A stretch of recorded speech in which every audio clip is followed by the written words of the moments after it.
Hello, everybody, and welcome back to the Indieheads podcast. I'm your host, Matty, a.k.a. at Monrovian Prince on Twitter. On this week's podcast, we have... You already know what it is. It's your boy, AJ, at AnMoser on Twitter.com. This is the first time I've ever said that. Yo, what up? This is Jackson. You can find me on Twitter.com at Jackson Codfish. Catch me out here tweeting lots of tweets about Zola Jesus this week, and among other things. And it's your boy, a 22-year-old Swiftie, Will for Thrill. Full disclosure, we recorded maybe 2 or 3 minutes of the podcast, and then I realized my mic wasn't plugged in properly, or I didn't have my right mic. If you're wondering why all of the air is deflated on this podcast and the intro is super awkward, that's why. So yeah, it was the best 2 or 3 minutes of this podcast ever. Oh yeah, exactly. I was riffing. AJ was crying, laughing. It was some good shit. You guys missed a lot of really good stuff, but hey, we're back. It's been a little bit, a couple weeks since we did our last podcast, and there's a lot of reasons for that. For one, I moved. I finally made the big move to the big city. I'm now moved in Chicago. The Big Apple, baby. It's the Windy City, baby. Wrong city. That's where AJ is. AJ's in the Big Apple. That's where I am. I like to take a bite out of that damn apple. But anyways, I am the Big Apple. I'm now in Chicago, so there's a little bit of delay of me, moving and, getting used to school, and also just, our general excuse of, we're just kind of lazy and we weren't really playing things out. We were just we should do this, but we didn't, commit. Also, there was no good music that came out in the past 3 weeks. Nothing good came out. Nothing good or worth talking about. It was a dry spell. Yeah, horribly dry. So dry that we can't even do any full album discussions, and that's why we're only doing these tiny little catch-ups at the end of the podcast, or towards the end. So yeah, that's our main topic. We're going to try to catch up on all the albums that came out in the last 3 weeks. Not all. There's some albums that we're saving for later, but we will discuss that at a later time. But anyways, let's get into the news, and we're going to start off the news with a bit of sad news. So Can's one of the founders of Can, legendary German krautrock band. Is it krautrock, or is it krautrock among other things? Yeah, they're the krautrock band. Okay, but yeah, Holger Czukay, who is the co-founder and the bassist of the band, has recently passed away. Died at the age of 79, and he was apparently found dead in the original Can studio near Cologne, where he had been living for the last couple of years. And this also follows the news of their founding drummer, Jackie Liebezit, who also passed away back in January. And again, simply tragic news. And Can is one of the most legendary bands and one of the most influential bands of all time. And just to see, it's always weird seeing classic rock, I guess, seeing all these simply idols starting to fall. Of course, we had Bowie last year, and just over the years seeing more and more of these people kind of falling off, and you're damn, this shit, you just realize how old they are, and damn, how old this music is. And with Can especially, wait, this album came their albums came out 40 something years ago. It doesn't sound like it, because some of their stuff still holds up super incredibly well. But I'll let the other folks here give some thoughts. Rip. Yeah, my favorite Can song is Drunken Hot Girls, so this is a bummer. No, yeah, I'm not a big fan of Can, but very much someone who is respectful of them in terms of there are very few bands and artists where people can point to and be those dudes straight up changed the way that we make music, and you can trace the roots of their music to probably hundreds and hundreds of bands that you like now, and you probably don't even know the connection to Can. So I think you saw a lot, kind of a similar situation to the Velvet Underground. The idea they didn't sell a lot of records, but everyone who got one of their records bought a guitar and made a band.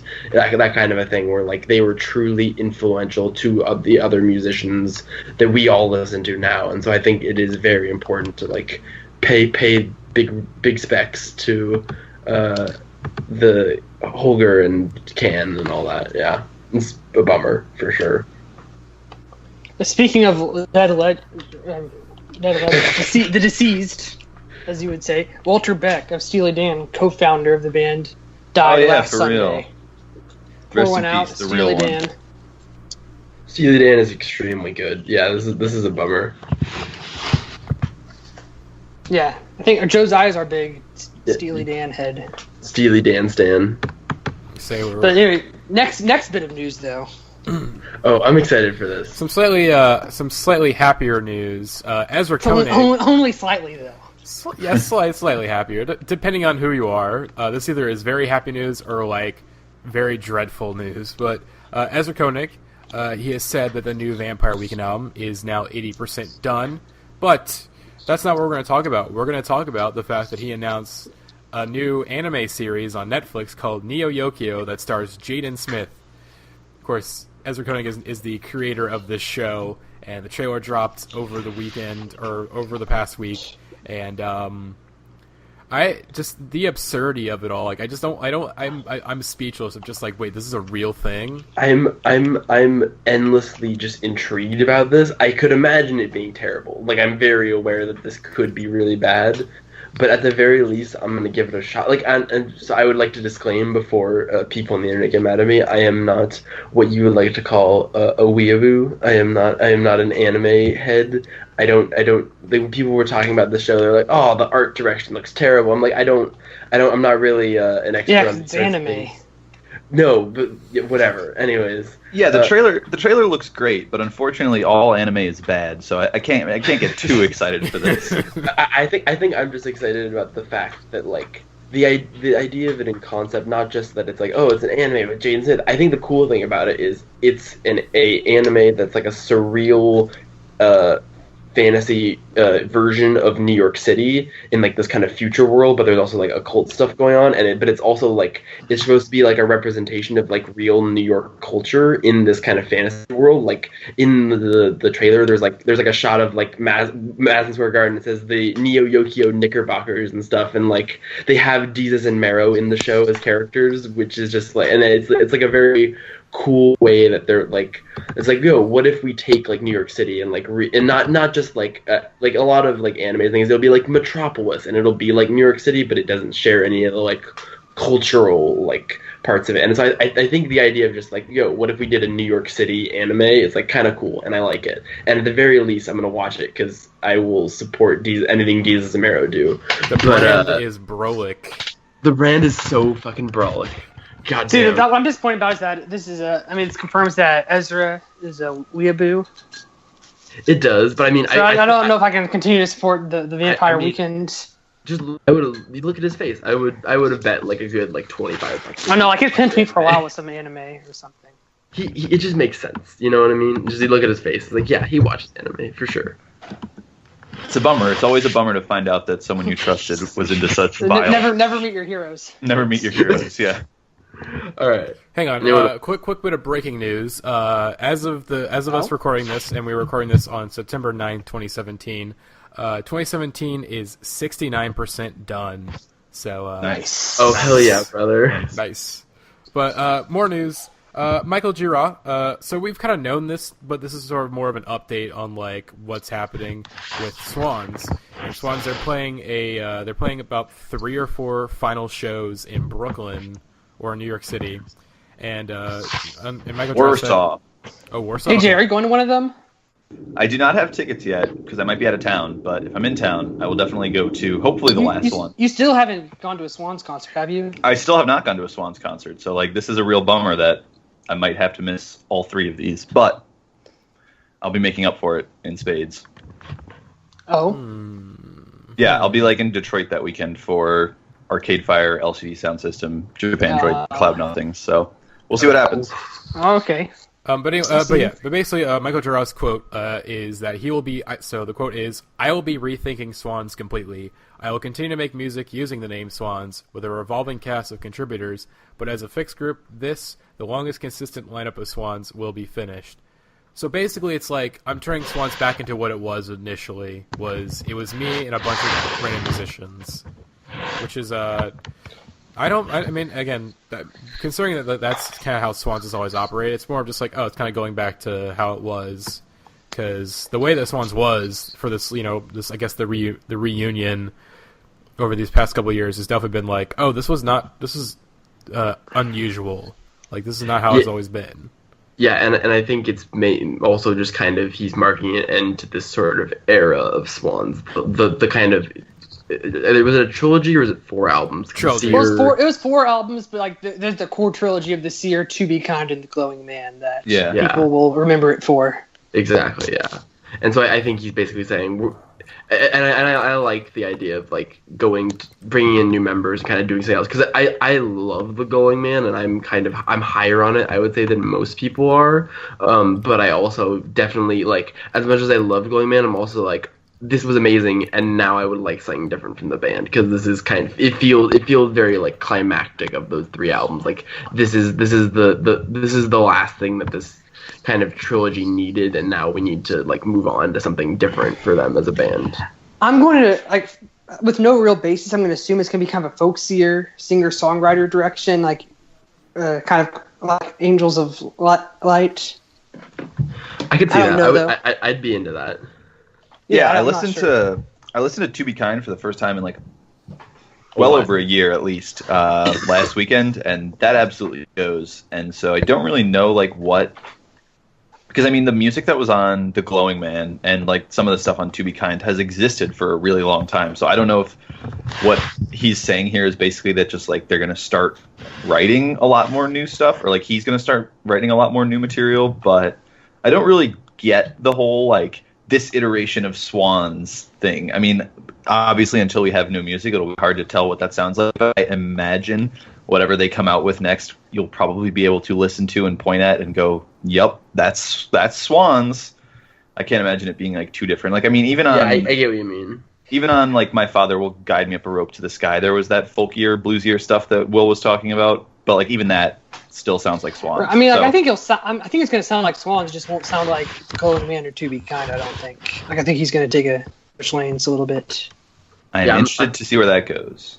Yeah, I am too.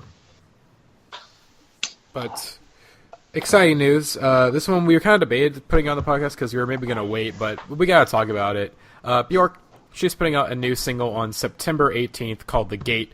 And also the news was kind of leaked, kind of not leaked, that her new album is coming out in November. And it's going to be co-produced by Arca once again.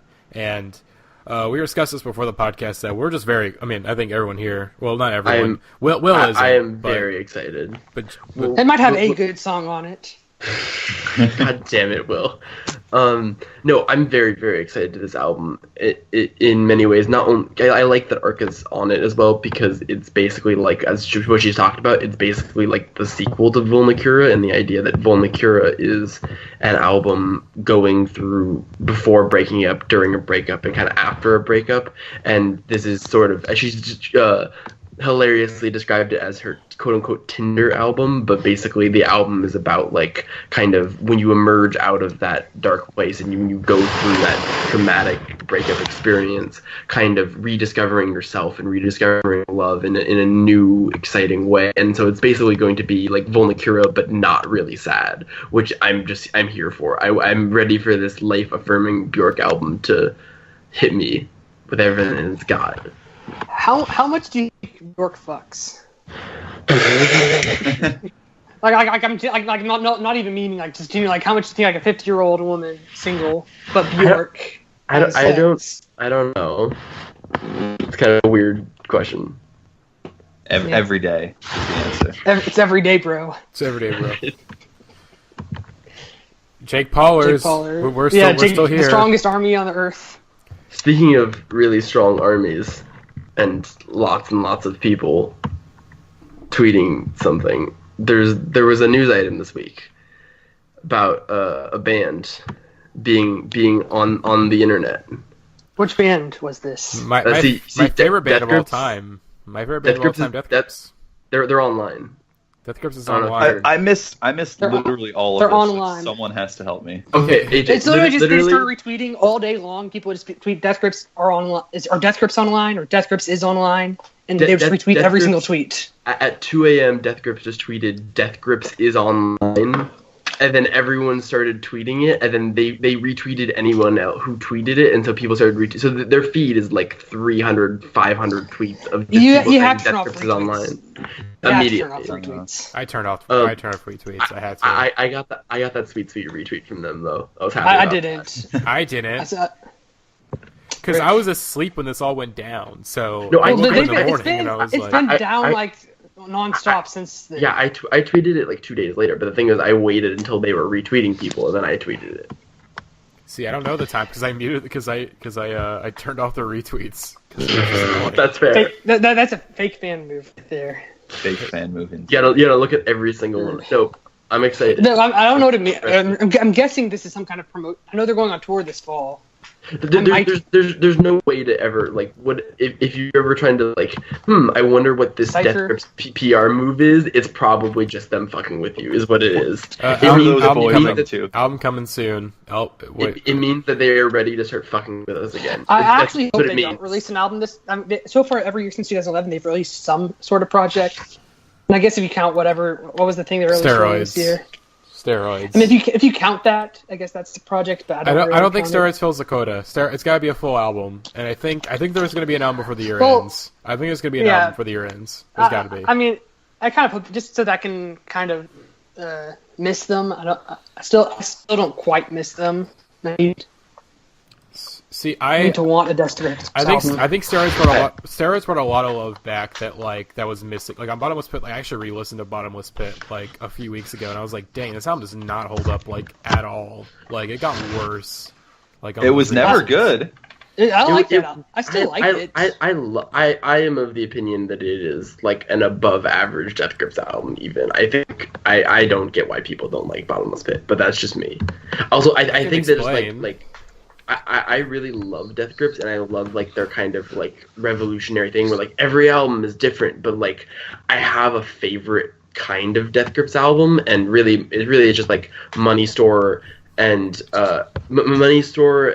Jenny Death are like my two like I like all that. I'm here for whatever they want to do, but like I have a favorite kind of Death Grips sound, and so I was okay with them going back to the well a little bit, because I think even though it felt like repetitive because they've done it before, the thing is that it's still so far from like what the rest of the music world is. I don't even like, it's like, oh man, they're just doing the same incredibly original blend of industrial and hip hop and all this crazy shit. Like I feel like some people just had like maybe a little too high expectations of them and like had too much of a grand artistic belief in what they stand for, and they're just like, we're a band, we make songs, they're good, and that's why I personally am a lot higher on it than some people are, but it's besides the point. I mean, I can explain. I mean, I guess my thoughts are just we've talked a lot. We've talked about basically just more. It's a retread of a band that is notorious for not retreading a whole lot. It's a very big retread, and like. You know, I think what I've come to like realize over the past like year and a half is that I really like Death Grips when they get really fucking like, I think I've decided that I think like the best songs on Redacted on the Moon, like that's the best work they've ever done. Like that first half is like it is the best work they've ever done in my opinion. Yeah, they genuinely peaked on the powers that be and should have actually taken some time off like they said they were going to. I don't think they. I kind of actually agree with that. I don't think they should have broken up entirely. Like I still want them to exist, but I do think a hiatus of some length would have been. See, at the time, acceptable. At the time when the album came out, I would disagree with you, AJ. But now I'm like, I think I can kind of agree, except that I really love Steroids. I think Steroids is a good song. Steroids is awesome. I already forget what it is. Like I listened to it exactly once. Steroids was basically like. What if Redacted on the Moon was really way louder and had a lot of like influences of like gabber music, which is like super super super fast, like hyper hardcore electronic music, and then there was also like one track on there that had like kind of like trap drums on it, and it was just like, hey, we're gonna come with the dicks out, whatever's next. That was basically the summary of Steroids, is whatever's coming next, it's coming with them dicks out. Yeah, what he said. So I'm excited to see what they do next, even though I kind of agree with you guys a little bit. Maybe they should have taken a break, but I love Bottomless Pit, whatever. Anyways, last news item, and this one again, we're slightly late on this one, but this was a very critical moment because I think we discussed this on the last episode that they were not going to do it. They said that I said no, they're not going to do it. No way. But they did it. They did the thing. They did the thing. Brand new, got Best New Music from Pitchfork. Was it 8.3 Best New Music? Yes, 8.3. But that wasn't even the best though. Then the next day, Lil B got 8.5 Best New Music, which was critical. Which is, I think, the best possible score for Lil B, because on one hand, it's like, and it was like, if you give it anything higher than an 8.5, it just seems like you're memeing. You know what I mean? If they'd given like Lil B a 9, people would be like, this is a joke, this isn't a serious review. But I like, would have been okay with it. I would have been very okay with it, but I think 8.5 is amazing because it's like, on one hand, they are giving Lil B respect. They're like, this is an incredible work of art from Lil B, the bass god, but also very like, rare art. Yes. So, God, we'll talk about this later, but yes. And then, kind of transitioned into our main topic. Then on Friday, they gave The War on Drugs 8.7 Best New Music. And that brings us to our big indie catch-up. Wait, cast. no. We're gonna do singles. Single alert, Will. Oh shit! We'll jumping do to the singles chase. quick. God fucking damn it! You're jumping to the chase, We're Will. gonna cut that. I prematurely shot my wad. Calm down, William. We're gonna cut that part. But single alert. We'll not do a single lot. alert. Not a lot. Not a lot. We have some big heavy hitters, but not a whole lot. First and foremost, Saint Vincent put out a new single called Los Angeles, not Los Angeles. I'm not sure why that is there. It's called Los Angeles. Los Angeles. She's got a new album, Mass Seduction. It comes out on October 13th, and I thought it was Mass Education. it's Mass Seduction. She said. Okay. That's how you pronounce it. See, she's doing this thing where she makes words that like look like they could be another word, and it's like Pretty Los crazy Angeles. if you ask me. Yeah. Well, it's some wild English language tomfoolery. But I'll start off with some thoughts because I got the takes. These are the takes that AJ talked about on Twitter. But here's my hot take: the song is really underwhelming for a multitude of reasons, but which I will get into as quickly as I can. Okay, so number one, songwriting. Like, here's the thing: it's got a lot of elements that I like about Saint Vincent. Like, you get those really, those really crunchy, distorted guitars. You get some really good, kind of like pop-oriented songwriting that I really liked from the self-titled. But like, these elements, they're like on a separate level. These elements are all good, but when smashed together, there's just something that's not like that. They're just not coming together like they should, and I think I know why that is. And that is because... Why is that? See, don't do it. Don't do it. I won't allow this. You got to smack the take on us. I will not allow. I know where he's going with this, and I want to position myself directly against it. Anyone who's talked to Matty in the last 9 months knows where he's going with this. And that's because John Congleton is not producing this record, but Jack Antonoff, the White Devil, is co-producing this new Saint Vincent album. Speaking of Jack Antonoff, he's on hot seat right now because Lenny Dykstra has been hitting on Lena Dunham on Twitter. If anyone's been noticed. So time for the annual Indieheads podcast gossip hour. We're talking about Jack Antonoff. I mean, Jack Antonoff better watch out. Okay, but on the real, I think like the lack of John Congleton is more of a problem than the addition of Jack Antonoff, because like Congleton was super integral to Saint Vincent's sound. Like Actor, Strange Mercy, and the Self-Titled record, like they are super important because of like his production techniques and like his contributions to those albums. And here, it just feels like there's an element missing, and that's because Saint Vincent is kind of wanting to really go more for the pop sound, and that's fine.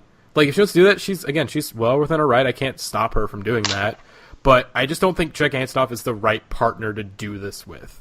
Like I don't. So, yeah, like there are just other. My issue with Jack Antonoff is not like he's a terrible producer, because I think I've come to realize that that's just like a bad take, and I think my problem with Jack Antonoff is like so much of pop music these days is either produced by Jack Antonoff or sounds like it could be, and it just like I would like to hear pop music that's written by other people, and I think really his weakness is more as a songwriter than as a producer. I think he's a pretty decent producer. Like he has plenty of tracks. I support this take fully. Well, like because the two new Taylor Swift songs. hold on, have like really just hammered home that he is like. Well, apparently he wasn't on and ready for it. Oh, okay. Well, who did ready for it then? Max Martin. Oh. All right, but like especially looking at the new Lorde album too, like it's revealed that he is a 1, maybe 2 or 3 trick pony, but like all of the songs that he touches like will end up sounding the samey in some way, especially like structure wise. Yeah. Like they all. But here's the thing, though, melodrama is good as fucking hell. Yeah, and I think Lorde. I mean, like, yeah, most of that melodrama. Things like I hate it. It's that meme with the Larry David shrugging. It's like everything Jack Antonoff's ever done, but he also did melodrama. But melodrama is good in spite of Jack Antonoff. Like, I think that's how talented Lorde is as a songwriter, right? But the thing about the thing about the St. Vincent song is that like it doesn't have the like Jack Antonoff touch, which I guess like I sort of agree with Matty's take, is that maybe the loss of John Congleton is worse than the addition of Jack Antonoff, but you can't like listen to this song and then compare it to the 2014 album and say that like it was an unpredictable or like too much of a wild shift for what she was doing, because it definitely still sounds like she's just taking the direction she was going on her latest album like to sort of the next step that it is, and like way more electronic and those like again really kind of like strange guitar sounds and like the yelpy, high-pitched vocals and everything. I really like the song. I think it's a banger and a half, and I'm definitely excited for the album. I was reading her like interview in the New Yorker, and everything that listen to this New York guy over here. Everything that she said about this album sounds very coastal very good. The East, yeah, coastal elite. I'm exercising my privilege here, brothers. AJ never went to Wisconsin. Right. I think we. He didn't go to Wisconsin. He went to Michigan, dumbass. Well. Wisconsin was one of them. State. Wisconsin was one of them. That's the main one. Anyways, I think that's the next single. Again, I think this next two, there's not much to say. Courtney Barnett, Kurt Vile, they have a new collab album coming out called A Lot of Sea Lice. Comes out on October 13th also. They dropped a new song, Over Everything, and it's good. I just want to say that it's appropriate that the word lice is in their band's name. Oh yeah, they got a lot of hair. A lot of hair between the two. Yeah, I mean, I made this when they announced the album. I made a comment in their release thread. You think between the two of them they could afford a bottle of shampoo? But maybe not. Throwback Thursday to when I met Kurt Vile at the airport. Oh yeah. But this new single, like it's like it's not much to say. It's like it's good. It's like it's nice and chilled out, and like I'll probably really enjoy listening to this album. But I'm not. It's not gonna be like album of the year caliber. It's gonna be like this is gonna be a really enjoyable album, and that's okay. Yeah, exactly. I'm just gonna check out this album because I really like Courtney Barnett, and I don't really have any strong feelings like Kurt Vile. I'm sure it'll be fun. I'm gonna like this album, and then like I said, probably move on from it pretty quickly. But I'm definitely gonna give this a listen for sure. Basically, it's public radio station bait. Like complete public radio station. Oh, it is, yeah. But like anyone who like has their NPR tote bags is just like ready for this album. Yeah. So last single for the single alert before we get into our main topic. King Krule. He's got a new album coming out called The Ooze on October 13th. Put out a new track a couple weeks ago called Sizek 1, and it's good, but also very different from the material on 6 Feet Beneath the Moon, and much more similar to the stuff he was doing on the Archie Marshall album, which I think is a fun, because I actually really like that Archie Marshall album a lot more than most people, I think. I'm excited for this album. I'm gonna go ahead and guess that Check One or whatever, however you say it.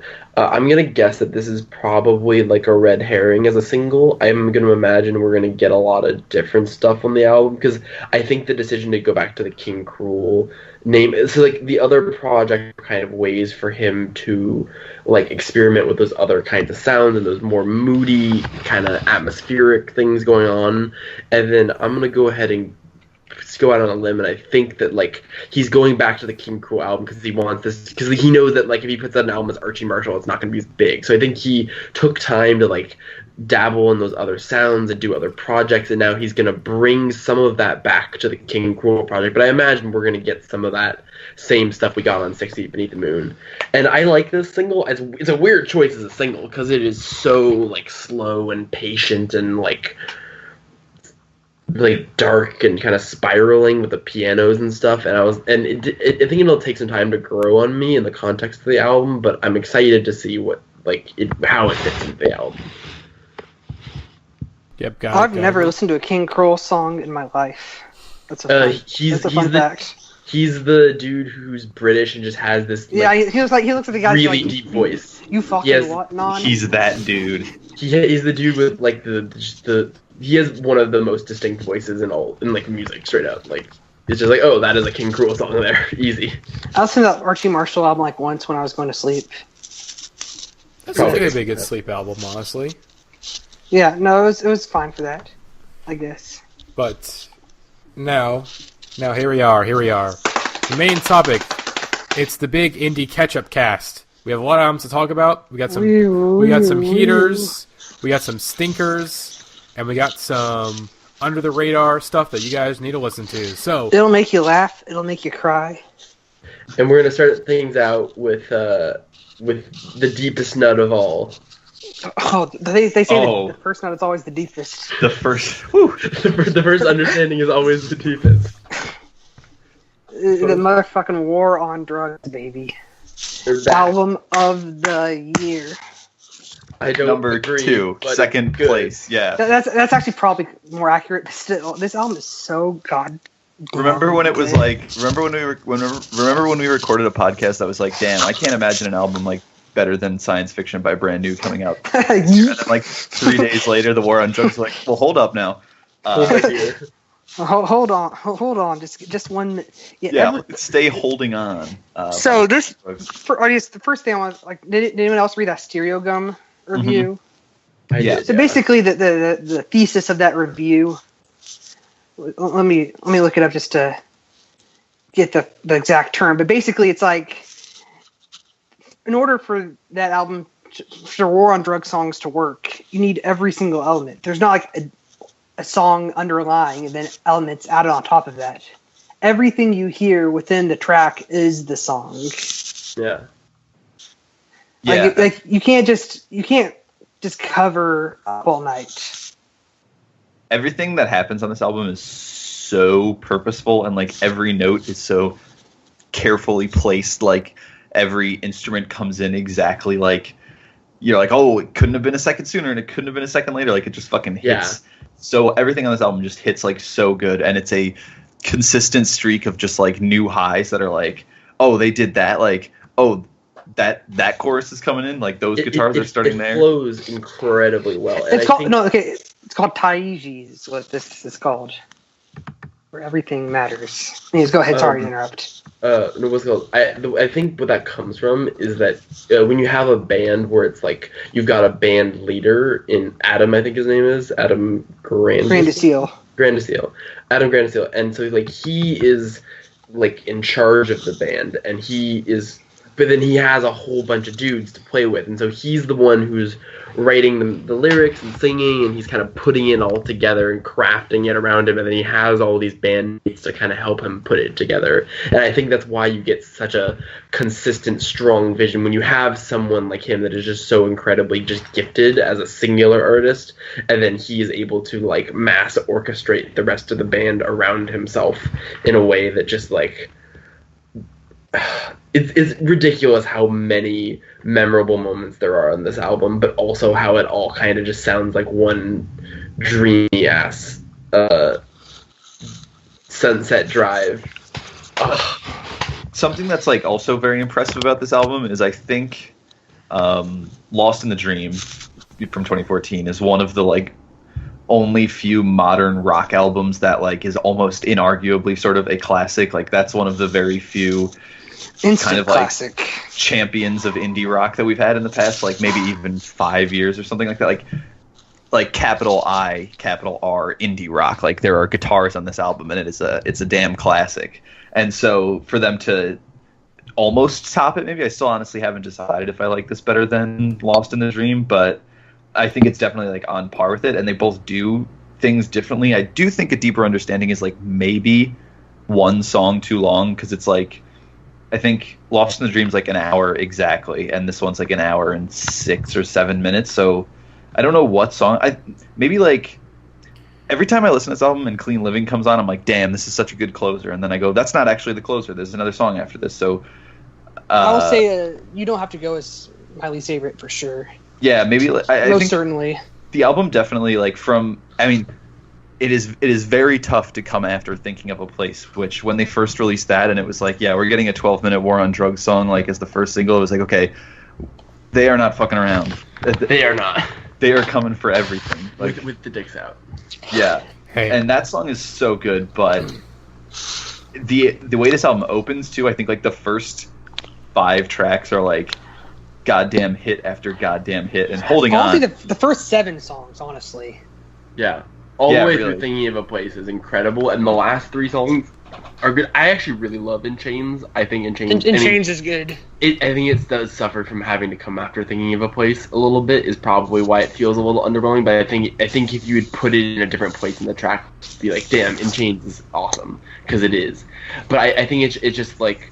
When you have a whole album of like awesome track after awesome track after awesome track, and then you get to the last 3, which are all like very solid songs. They're slower. All 3 slower songs. And none of them have like crazy nut moments in them, so it just kind of feels like this is good, but it's just like good in some of the same ways we've heard earlier on the album. Yeah, the only thing that's like keeping me from, I am in love with this album, but the only thing that's keeping me from like losing my mind over this goddamn thing is that the slower songs like haven't really hit me as hard yet, maybe. And like my initial take was that if this album had something like a Suffering or an Eyes to the Wind, it would be like the instant like greatest of all time War on. Yeah, like it would be just the instant. But I think like the slower songs don't connect as much. However, the livelier tracks and the harder hitting tracks hit they so go much.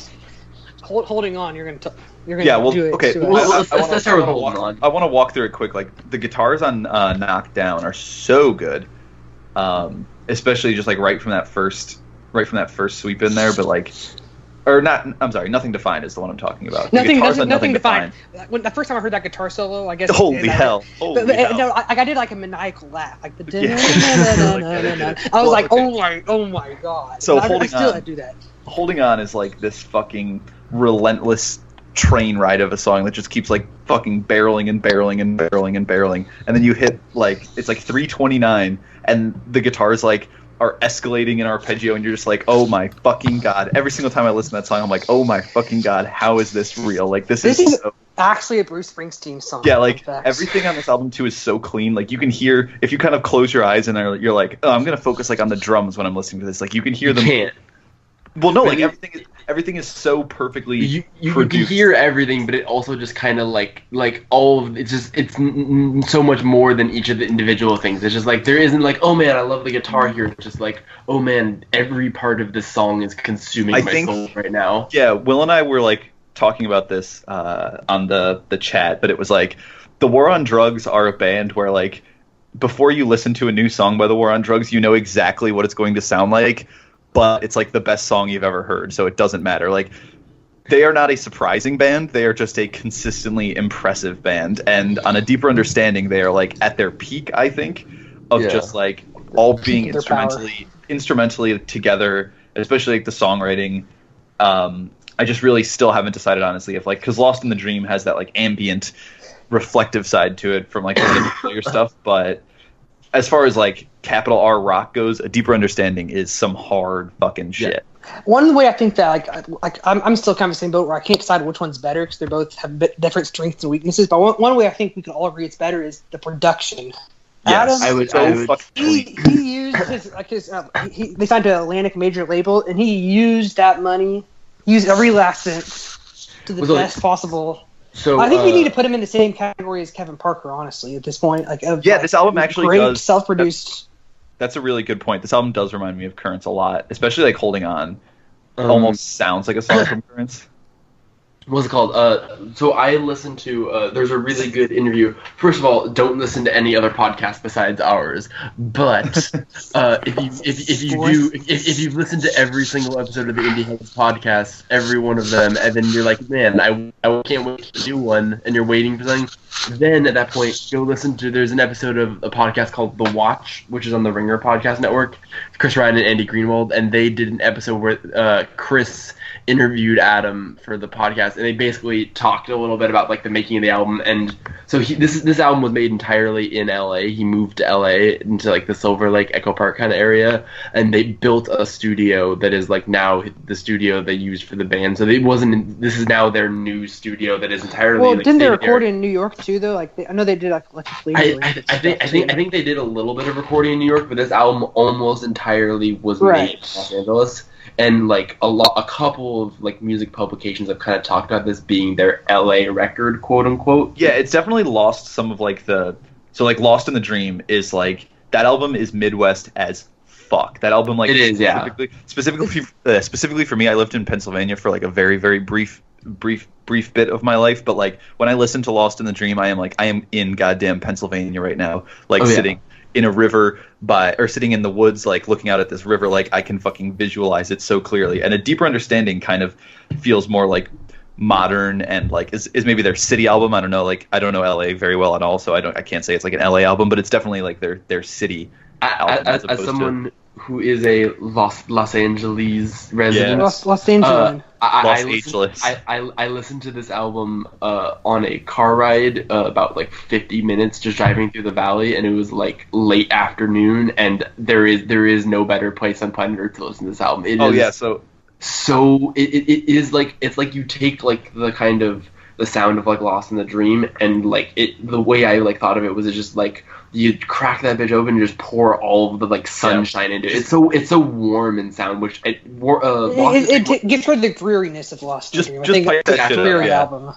There's a series of tests that like every War on Drugs record has to go through, and so it's like first listen, like do I enjoy this album? And it's kind of like hell yeah, I enjoy this album. But then it's like, is it like sunny outside? Am I gonna throw this thing on like a Saturday afternoon and see if it's good? And it's like, oh yeah, like it definitely still fucks. And then the final test is like, okay, cool, I'm driving at night. How does this album sound? And I've put A Deeper Understanding through all three of those tests, and it passes every single one with flying colors. Like this album is immaculate. I definitely think it's my second favorite album of the year right now. Can we real quick talk about you will be hard pressed to find a better moment in any song in any album this year than when the guitars really get going on the second half of Strangest Thing. Oh god. Oh my god. Yeah, like don't fucking talk to me about that shit. Holy Christ. That's the thing.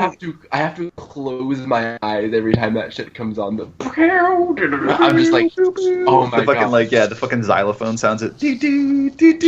Jesus.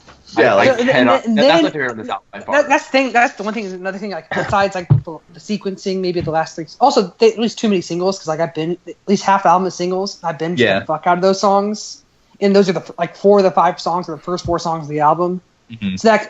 So like admittedly, so far I've mostly just been listening to it in bits. Like I don't listen to it from start to finish hardly ever, just like in bits and pieces. But I listen to all the bits and pieces. But anyways, I was like, oh yeah. So the other weakness is that he's not the greatest lyricist of all time. However, I think that there's a strength to his vagueness of his lyrics, because like when he says stuff like living in the space between the beauty and the pain, I have no idea what the fuck that means. But I know it gets me. But I know. Like I feel it. I feel you, brother.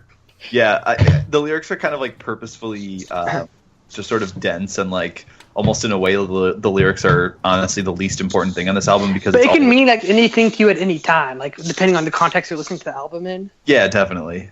And I do think the lyrics are another place where it's weaker than Lost in the Dream. Like the lyrics on Lost in the Dream, I think are better than this album again, but like maybe a little. From a production standpoint, I've listened to very few albums that are better. This is the best sounding album of the year, no doubt. Yeah, this is the best sounding album of the year. Like, this album definitely wins the Moonshaped Pool award. Yeah, this is which is like this album just like it sounds like immaculate. Like it sounds like $1 million. Like Adam, come produce our podcast. Yeah, if you like guitars and you haven't listened to this album, you're a fucking idiot, because like you will be hard pressed to find a guitar that sounds better. You know what's a fun fact about this album is I had heard Holding On and Strangest Thing. I had not heard Thinking of a Place Oh, before good this lord. album.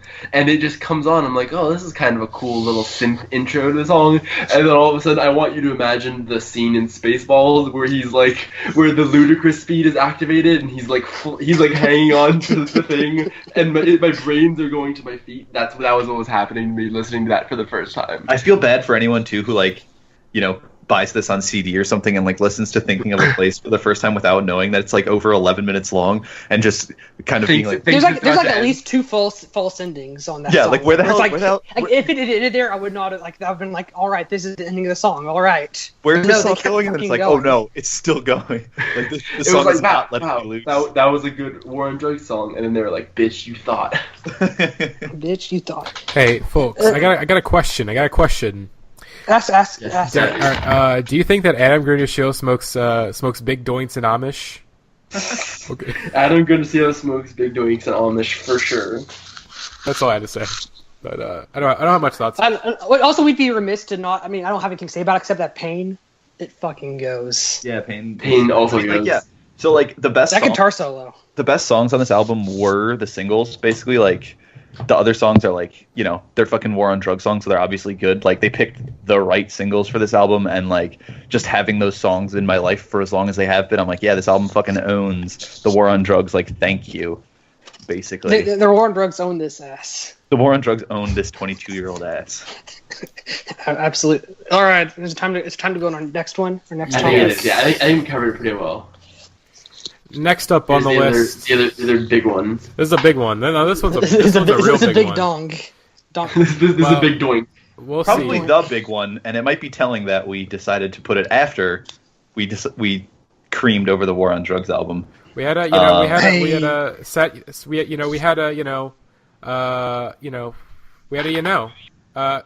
all agreed about a good album. Now we're gonna talk about something else. LCD Soundsystem, American Dream. First album in 7 years after their retirement. And they're like, oh, we're not retired. We're going to do some tour dates. And they made Bitch, an you album. thought. And I'll let you guys go at this one because I don't have much thoughts because I only listened to it once. And I don't even think I finished it because Black Screen is really fucking long. Black Screen is very long. That's fair. Who wants to dive in on this one first? So I will just. I think I said basically exactly this on the last podcast we did, but especially compared to Science Fiction by Brand New, the comeback narrative of American Dream by LCD Soundsystem was a little much, and I was always the person who was saying I don't really care about the breakup and their hiatus or whatever the hell it was. I'm just very happy to have this band back making music, and that definitely still stands and is almost a more cognizant point now because this album is good and it is definitely LCD Soundsystem, but I think it's their weakest effort, especially as an album. I think some of my favorite LCD Soundsystem songs ever are on this album, but I think as a collection of LCD Soundsystem songs, it's great. As an album, I think it is maybe not so great because I think the pacing and the sequencing on this album is a complete mess. The album has no momentum, and there are some baffling decisions where songs are placed in this album that makes listening to the album kind of swashy. It's so frustrating. It's just part of me wants to go through and try to find an order where these songs make sense, but then I was thinking about that for a second. I was wait. This shouldn't be my job. You made this album. You should figure out a way to sequence it correctly. That big cat get you figure it out. Yeah. To be fair, I did that with Reflector and Currents. The Currents one wasn't as hard as the Reflector one, but when I listen to Reflector, I have a playlist on Spotify called Reflector, but it's a 10 out of 10 album. We played that in Chicago. Yeah, that's right, we did. I've done that as well. I have one that is I have a playlist on my Spotify that is called Extremely Kanye West Voice. I'm a Fixed King of Limbs. It's actually just no songs. Fuck off! That album is really underrated. Yeah, I'm but okay, so it's underrated by virtue of having no rating.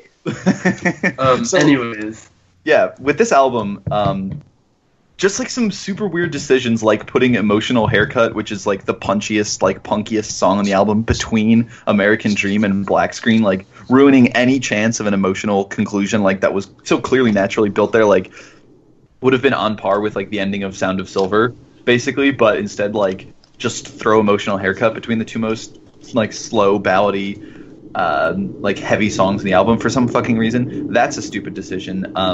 Other Voices, I Used to, and Change Your Mind right in a row. Those songs sound the same. Like they all sound the same, and they also all do something that an LCD Soundsystem has done. Maybe even all on This Is Happening. I haven't like charted it out exactly yet, but they all like kind of have those tricks that like they've done before, and so you've heard all three of those songs before, and that's like a solid almost 20 minutes of the out. Like that's just 20 minutes of like. And then you have the baffling decision to put all three of the singles together and put them on like the middle second half of the album, which like there have been some bands where they'll put out like a couple singles and that will be like the first couple tracks of an album, and like I get that. The War on Drugs. Yeah, it's like the War on Drugs. Which is exactly what they did. Because then you fire up the album and it's like, okay, here are the singles and then the rest of it. But just to be like you're like in the middle of an album and then all of a sudden you hit this patch that you've already heard before, it always makes me like, even though I love those singles, it kind of makes me like almost lose interest in that part. Yeah, the singles are great. I think the singles are definitely in like the great, like are some of the great songs in this album. But like to be perfectly honest, outside of the singles, the only songs I'm like head over heels with are "Oh Baby" and "How Do You Sleep." See, what do you hear in "Oh Baby"? Like, I don't know because explain to me because that song is so just it's the most dumbed down. I realize that like people really don't like that song, and that is definitely my favorite song on this album. I like it a lot. Okay,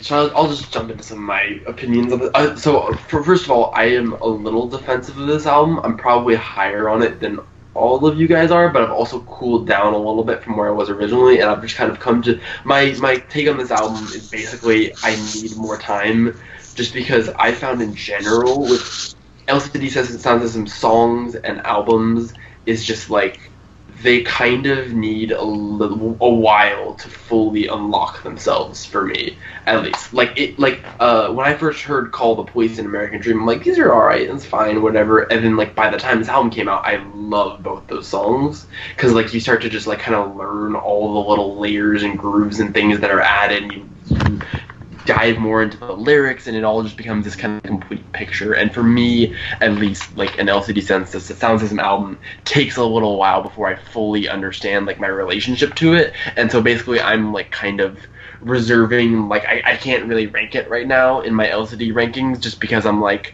there are some incredible songs on here. It's a little messy for them, which is weird because they're not generally a messy band. They're usually very kind of calculated. I'm holding out a little bit just because it does have some moments on it that are truly like, oh, okay, this is. I think "How Do You Sleep" is an instant top 5 LCD song. See, that's another song you need to explain to me, just because I feel like it's like it has like starts off with like kind of like slow and mysterious, and it like gains to like a climax. Like, but that's only way it climaxes is in volume, not in like actually.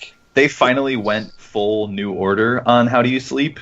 And for me, that's like, okay, yep, like fucking give me that shit. They're going like, they're leaning into like that influence, which has sort of always been there, but never been fully like low life era New Order kind of stuff. Like I'm waiting for LCD Soundsystem's Elegia, which is just like the long fucking 15-minute like dark. Like if "How Do You Sleep" had no lyrics, I would be like, yep, that's the shit. Give me that.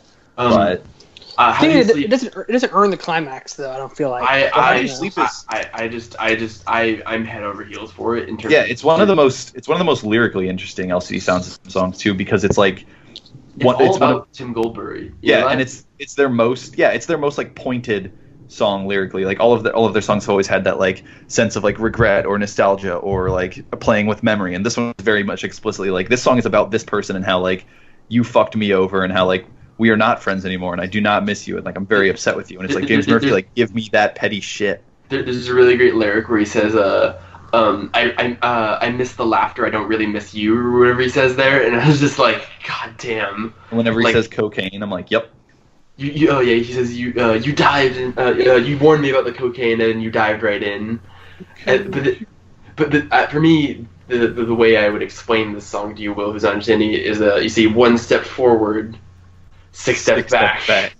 when he reaches it's a climax that just like it. I love it because it doesn't like just explode all of a sudden. It builds and it builds and builds, and then it's halfway through. And those big like synths that are very LCD. Like I think it was cool because it was like very New Ordery in the beginning with those like very kind of those tight drum machines. But then that big synth melody that comes in over the top of it is so LCD, but in a way that we haven't heard before. And I for me, the climax, it just like from first listen, I was like, this just pays off and works and feels so satisfying in a way that I haven't heard them do. Because they've done songs that have a slow build to them, but they've always been like a slow build to like a sad or like happy climax, you know, like with All My Friends or something. This is like All My Friends, but if All My Friends was super dark and just like angry in a way. For me, Oh Baby is the same sort of thing where it's the like very overly sweet lyrics that LCD's always done, the like nostalgic sort of regretful youthful lyrics, and then it builds to that fucking just like explosion right around 5 minutes in. And that just like hits all of the things I love from an LCD Soundsystem song. It's like an All My Friends Junior almost, but with like a very different aged perspective to it. And I'm just like, I appreciate the shit out of everything that's happening here. And gimme. Gibby. Am I the only one? Hang on, am I the only one here who stands the fuck out for I Used To? I Used To is probably my favorite song on the album. I Used To is very good.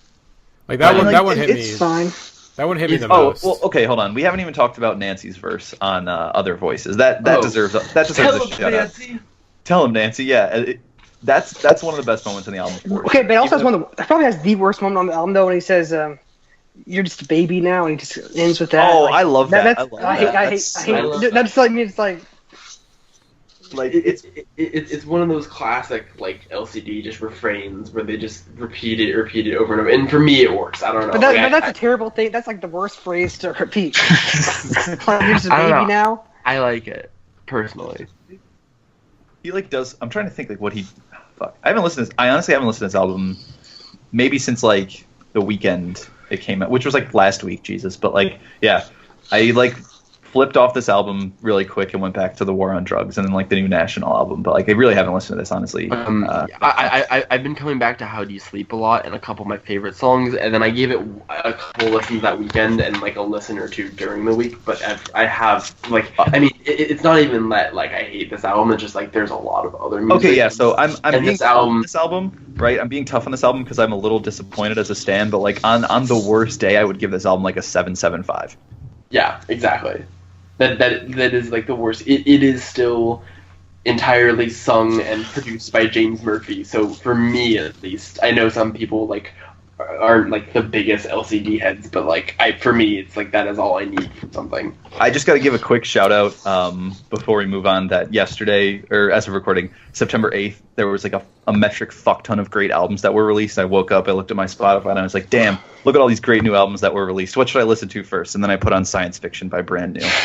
Oh, that has been me as well. The other night, I swear to God, I listened to Can't Get It Out like 10 times in a row. I hit that repeat single song and just dived into a wormhole of that song. Yeah, that's still the one. Like that's the one. Is so fucking good. Anyways, we're not here to talk about Brand New. We're here to talk about. Yeah, my thing about this album is that just like the minimum amalgamation of elements that are required to constitute an LCD Soundsystem album. Look at every turn, it's like. Yeah, this is an LCD Soundsystem song and not much more. Yeah, but here's the thing, too. Like, this isn't some kind of, like... I hope, at least, this isn't some, like, momentous... I hope, like, within 3 years, maybe we get another LCD Soundsystem album, and I hope this album is more so, like, hey, we're back, and, like, get used to seeing, like, a new LCD Soundsystem album, rather than this one having to stand as, like... Oh, like, remember that LCD Soundsystem comeback album or whatever? Sort of like how Swans are doing it, basically, of just being, like, if this is their... My Father Guides Me Up a Rope to the Sky. Like, I really do not think that. But... And my other thing is I think that like this album is like, okay, we're coming back. We're LCD Soundsystem. We have to make an LCD Soundsystem album, which I think is kind of a problem. I know that's probably not how they thought about this. If this is sort of them reminding themselves how to do LCD Soundsystem stuff, I'm really exactly fine. Because I think whatever the next album is, it's going to be James Murphy's going to be like, hey, I want to do an album this. Like, he's gonna have a very, like, honed in, like, this is what I want to do from the general, like I my hope is that he just says, hey, I want to make a New Order album, because I would be here for that. Like, literally just give me a New Wave album that's just produced by James Murphy. I don't even need it to be, like, original sounding. Just James Murphy sing a New Wave album, please. Like, hey, let's make our Infinite Jest. All right. Is there anything else you want to talk about with this? I think we're good. So next album on the list, we're gonna kick this one. Actually, Will, I'll let you kick this one off for us. Oh yeah, the boys, they did the thing. So the greatest rock band of the 21st century, Queens of the Stone Age. Oh, yes, you're right. But Queens of the Stone Age, they're back with a new album, Villains, and it is very good. Yeah, I gotta eat a little crow here, because for both of the two singles, I was like, ooh, not a fan of this direction at all. This album is probably gonna be a dud, and I do like this album quite a bit. I honestly don't think there are any bad songs on it. I do think that the two singles are my least favorite songs on the album still. See, that'd be a good take if The Evil Has Landed wasn't actually the best song on the album. Evil Has Landed is really good. I like that. I definitely like that more than The Way You Used to. Like, I think the way you used to do, I do think that's a little bit, at least for this. Like, I don't think it's a bad song, but I think I would have preferred another single for. Like, the second Feet Don't Fail Me started, I was like, everything clicked, and I was like, oh, I see what they're doing, and I like it. That 2 minutes into that song. Yep. My entire ass belonged to them. And Villains of Circumstance is a really good closer. If I had any problems with Like Clockwork, it's that it sort of, I think, fell off a little bit towards the end, but, like, this album definitely ends in a very, very strong manner, and I think just this song is, like, almost identical to what's called like the title track, Like Clockwork, though. Like, in the way it's structured, that is, like the way it is, like, kind of starts slow. I didn't mean like the closer, builds. essentially. I meant that, like, I think this album just kind of, like, I listen to this album as one, like, really long song, essentially, because that production is so distinct and has, like, it's like, okay, this is what that sounds like, and it's, like, groovy, very bluesy, very, like, you can tell Mark Ronson produced it, but not in a way where you're like, get out of here, Mark Ronson. You're just like, okay, like, thank you. See, my thing is that good. I didn't know what to make of it at first until I realized that this album is kind of split into two different parts. There's like four songs on here that are like traditional Queens of the Stone Age. By traditional, I mean like new and different. Feet Don't Fail Me, The Way You Used to Do, Head Like a Haunted House, and Evil Has Landed.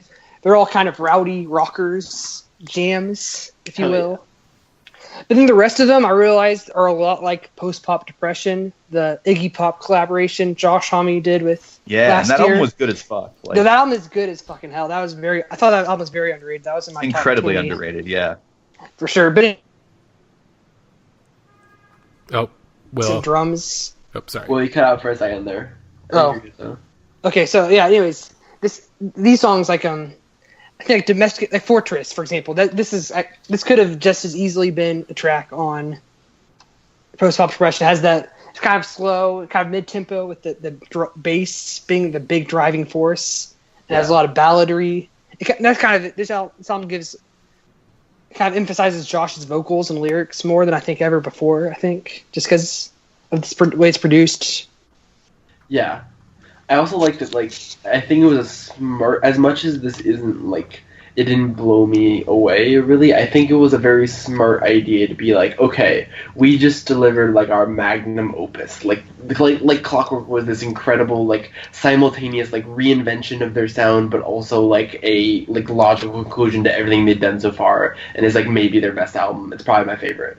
But, like... Yes, sir. Yeah, I'm glad they didn't... I am glad that they didn't chase that sound again. Yeah, exactly. You're like, we're gonna, like, go have fun now. We're gonna hang out with Mark Ronson and make kind of a more upbeat album that just, it feels lower stakes, and in that way it's like not as like world altering as like Clockwork is, but I think that's probably the smart move, because I feel like they knew, I think as someone who's been making music a very long time, I think he knew, like, Josh Homme was probably like, if I try to chase that again, I'm just gonna fall on my face. And so instead, I'm gonna do something different and explore different kind of territory and do something that's a little more fun, a little lower stakes. And I'm not mad at it. Like I can't be mad at an album that has Josh Homme falsetto and guitars on it. Like, at the very worst, like the absolute worst, If You Don't Fail Me and The Evil Has Landed are two of my all-time favorite Queens of the Stone. Like, they're definitely top 10 contenders for sure. They immediately get added to the catalog of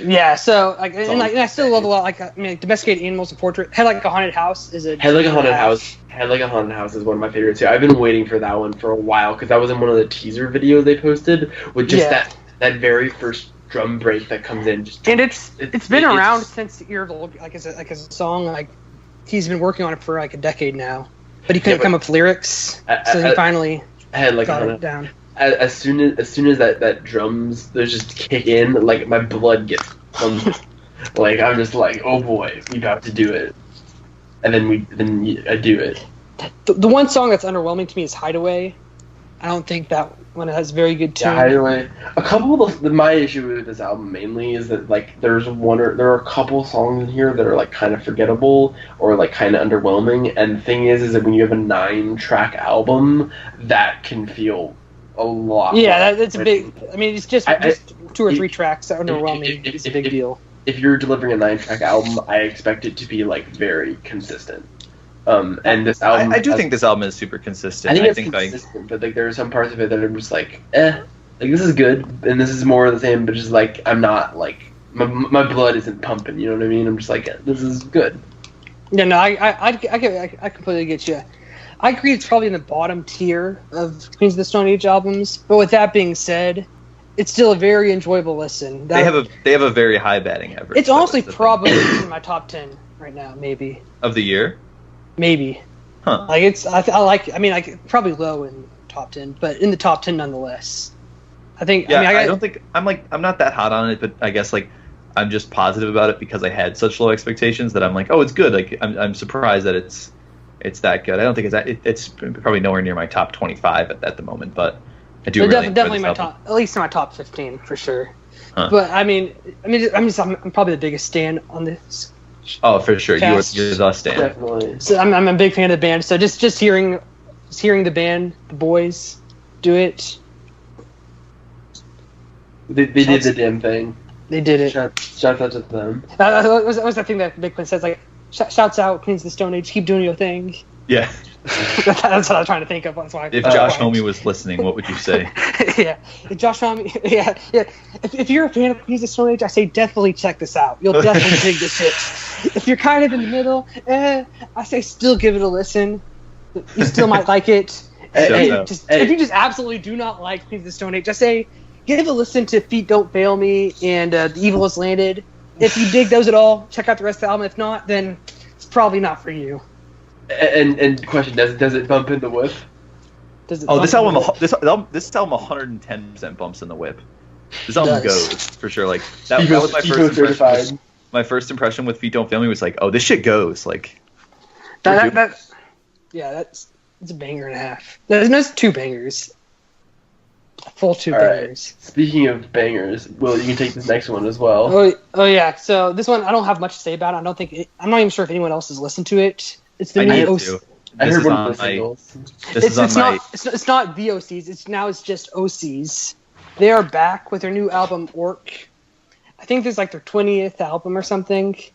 I mean, they're beasts. They're freaks of nature every single year, just dropping more tracks. And this album, they're my favorite garage rock band, first for sure. King Gizzard, they're cute. They're fun. I enjoy them.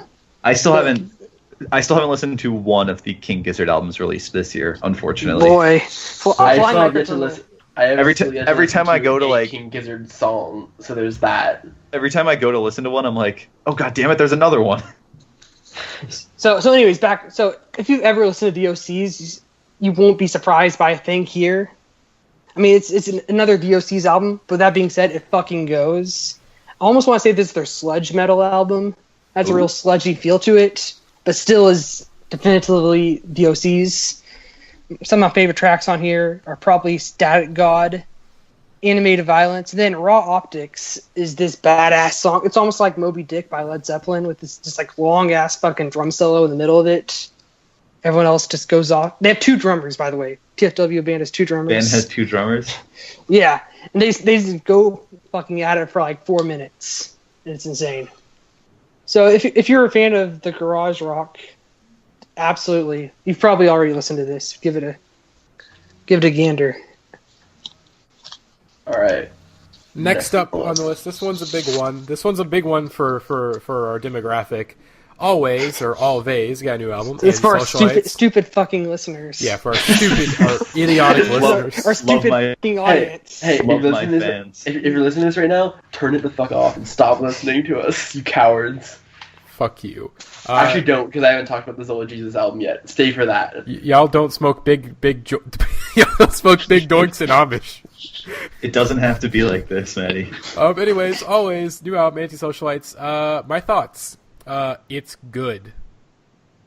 All right, next album, Dit May, Across the Multiverse. I watched an episode of BoJack yesterday, and then I got super depressed and sad, and I was like, overcome with failure, as one does after they watch an episode of BoJack. And I tried listening to this album.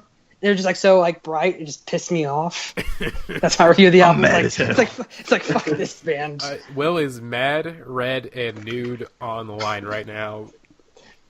But it's good. I mean, I need to listen to it a bit more. I got here's the thing. I got an early copy of it, because I set up the Reddit AMA, and I listened to it once in the car on the way to Chicago, and which are we talking about right now? Always. Okay. Dit May. Well, okay. We'll talk about Dit May because AJ and I we're the only stands for this album pretty much. Yeah, I saw Dit May last night actually. I saw him last week. Yeah, exactly last week. And this album is good as hell. It's fucking... Yeah, I didn't realize how many jams were on this album. This album really is just, a super fun... I think it came out way too late in the summer, because, there are some serious Song of the Summer contenders on here, and I think, it was a bad idea for a late August release. If it was, an early June release, I think a lot more of the kids would have been into it, but he has a really unique sense of songwriting that sort of has this, Can the kids bop to this? The kids can definitely bop to this. It's got a pre Pet Sounds era Brian Wilson mixed with early Mac DeMarco too. And there are times at this album that I didn't realize. There are times on this album that I didn't realize where he sounds like Strawberry Jam era Avi Tare a lot. I don't know if you've heard that, Matty, but I was listening to it yesterday before the show, and I was like, oh shit, this motherfucker is doing it. I didn't quite hear that. I heard more like an Elton John eccentricity to this album a little bit. Boy, I am stanced up. He's describing himself as a lounge singer, and that album is he's really making music that I don't think sounds like anything else that's coming out right now, which is sort of a rare compliment to be able to pay. It has a very cheesy, wears its influences on its sleeves aesthetic to it, in the way that some Mac DeMarco stuff definitely does. But I do think that he is a really talented songwriter, and I think this album definitely deserves a lot more attention than it got. Yes, highly agree. And see him live. He's great live. Fucking great live. Yeah, he is really good These songs go off live. Goodbye Yellow Brick Road yesterday. That album fucking goes. I love Elton John. So just at those words, I'll have to check it out. I would die for Elton John. Run and tell that. Run and tell that, brother. I'll give this a listen. You definitely triggered a lot of code words that definitely are oh, this is something I'm going to enjoy probably. It's fun. Jackson's our Manchurian Candidate, and we're almost there with him. We're almost. Oh boy! You'll find out. Okay, we can't activate you just yet. All right.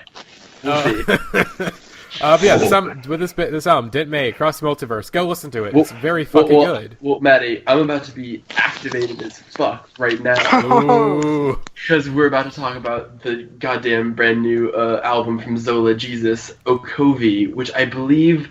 Oh, I was just reading what the word means. I believe it's a Slavic word or something. I don't remember what language it is, but I believe it means chains or binds or something like that. Anyways, yeah, so Okovi is the new album from art pop artist Zola Jesus, who, to be honest, I wasn't super aware of or into. I've had a couple people recommend her before, and I've checked out a song or two here and there, but I've never gotten super into her stuff. It's all been kind of this is I can talk a little about like that as we get to this album, but like coming into this album, I was not like looking forward to anything. But then a while back, like a month or two ago, I heard the first single of this album, which is called Zoomed. Jesus, what was that? Anyways, Scooching. I heard the first single off this album, which is called Exhumed, which hits you like a ton of fucking bricks to the face, into with these crazy like staccato strings and this unbelievable like incredible vocal that just cuts through the strings. Like the strings start and stop and start and stop, and all of a sudden her voice comes in, and immediately it is just this dark, incredible, dark, emotional, captivating fucking thing that then about halfway through the song, these industrial ass drums come into it, and it's just like, boy, like you just it just like you fall down a fucking wormhole, and you're like, I am in. And so immediately after hearing that song, I was like, okay, I am hype as hell for this goddamn album. And then I have intentionally avoided the other two singles, although I heard a lot about the third single, Siphon, because I had heard like what the topic of the song was, and like then it turned out to be a topic on multiple songs in the album. But basically, I was like, let me save this album for the rest. And this is, I don't know if I would call it it is my pop album of the year for sure. I don't know if I would call it a pop album because it's like goth pop, art pop, kind of ambient industrial, and so it's not like in terms of being my pop album of the year. I kind of say that for more like traditional pop, which would be something else, probably like melodrama or something like that. But like this is one of my favorite albums of the year. I've only had it in my life for like 2 days, so a lot of my opinions on it are like very raw, and I haven't quite developed all of them out, but like this album is truly incredible, especially there's so many great, incredible electronic. The production on here is like a huge step up from anything else she's ever done. It is really like heavy and textured and layered, and there's incredible string parts throughout this album a lot, like especially on the track Witness, which is my favorite song on the album, and it is super dark lyrically as well. Like one of the main song topics of this album that occurs on both Witness and Siphon, which are two songs that are back to back on the album, is basically about a friend of hers who Jesus, Will, you're making a lot of noise on the mic, dude. I'm typing. He's rubbing. Furiously types. No, but what's it called? So Witness and Siphon are two songs like in the middle of this album that are back to back, and they're both about a friend of hers who attempted suicide, and basically about a person who. So it's about Zola having her friend go through this suicide attempt and basically like trying to save them and pull them back from their own mind and their suicidal thoughts. And this album like hit me like in a way that very few albums have done this year. It's a truly incredible work of not only songwriting but also production, and also it is a pop album, so as much as it is unconventional in many places and has all kinds of ambient interludes and strings and industrial heaviness to it, there are like beats on here that do go. Like there are moments in here where it's like, this is really catchy, and she kind of has like a Björk quality to her vocals where they're not really like yelpy like Björk's. Like it's not the same kind of thing, but she has an incredible like, just like when she really lets a note go, there's this incredible like strength to it, and just there's so much like, her voice feels so like breathy and powerful, and just like there's just so many layers of emotion in it that I just immediately I was like floored by this. And it's such a great like paced album too. Like it is about 40 minutes long, I think 10 tracks or 11. It's 11 tracks, but like the first song is like there's an interlude. The first song is kind of like an instrumental opening, and the last song on the album is this jaw-dropping, like ambient orchestral finale piece that is just like out of this world good. But yeah, so it goes by really quick. I finish it and then I immediately like, and it's so all-consuming in its sound that I'm just like, I finish it and I'm like, whoa, you know what sounds really good right now? running that shit back and listening to this whole thing again. I'm obsessed with this album. I think it's incredible. I'm deciding to stan. That's basically what I have to say. Well, speaking of the album of the year, I want to talk about an album. Wait, we already talked about War on Drugs, though. So, well, also, has anyone else listened to Kobe at all? Oh, but I did. I listened to it yesterday. It's pretty good. I got to dig into it a bit more, but I liked it. Definitely has a lot of the sounds that I'm like, ooh, I can get really into this. So. Yeah, and also I think part of the reason why I got so into it was like I was just I woke up on Friday morning like very early in the morning, like super hungover, and I listened to it, and for whatever reason I was just like in the perfect like place of mind to listen to this album. I was just like I was like not doing anything else, and just like I was just like really focused on it. I was like lying in bed early in the morning, and my first listen was just like I was zoned really in, like listening to all the lyrics and stuff, and so that's why it kind of hit me really quick. Yeah. All right. But as I was saying, this album right here, I think I'm ready to say I think this is my album of the year. I do really think this is. Really, you've gotten that far? I've gone that far. I am not that far, but it's good. It was my number 3 like a week ago, and then I was like, actually no, I like this better than Damn, and of course now I'm like, oh, I think like I might like this more, or I think that this is for me. It hits me a lot more than a Krule. Well, actually, I'm talking about the new Lomelda album. Thanks. My album of the year so far. Thanks. THX. You're welcome. THX. That's really passive aggressive to me for some reason.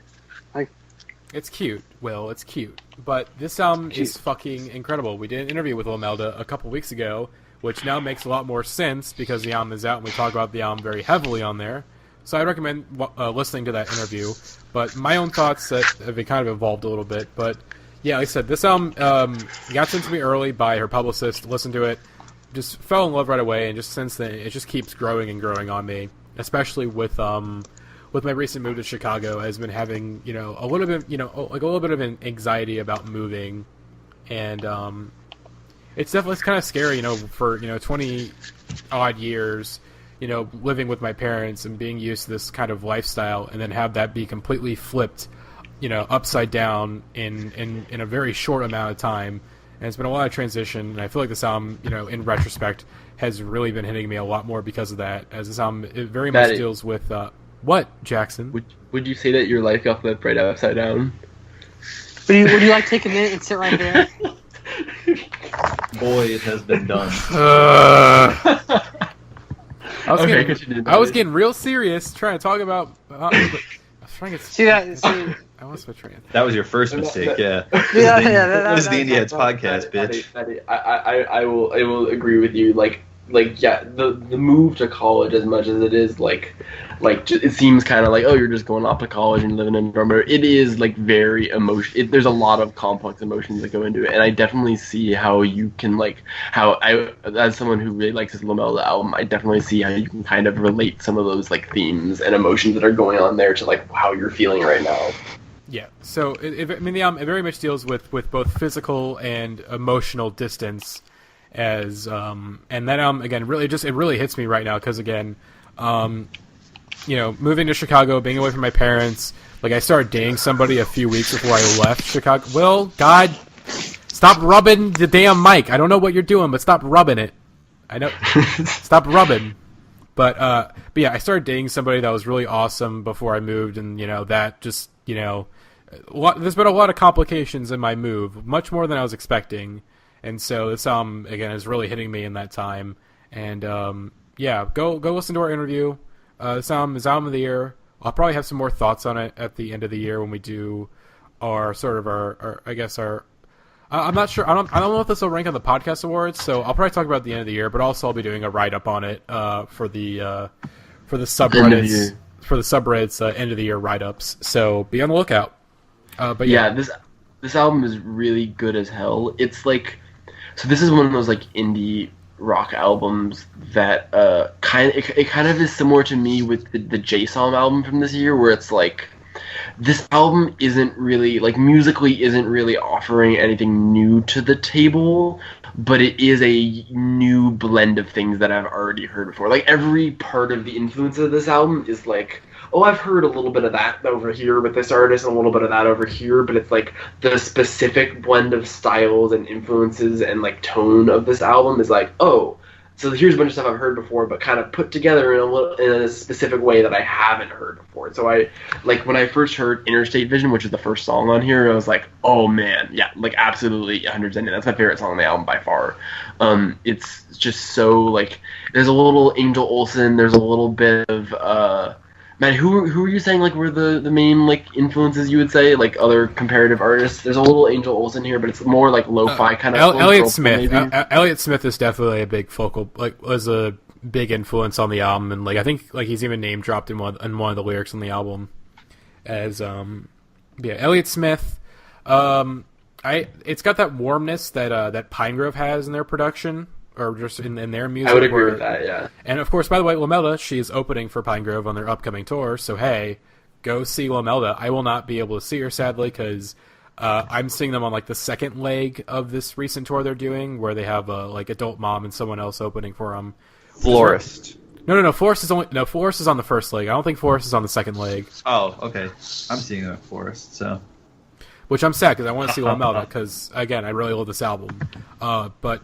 yeah, Elliott Smith is definitely a big one, and that Pinegroveness, and also Frank Ocean, because in our interview, actually no, this is a bit that was cut from the interview.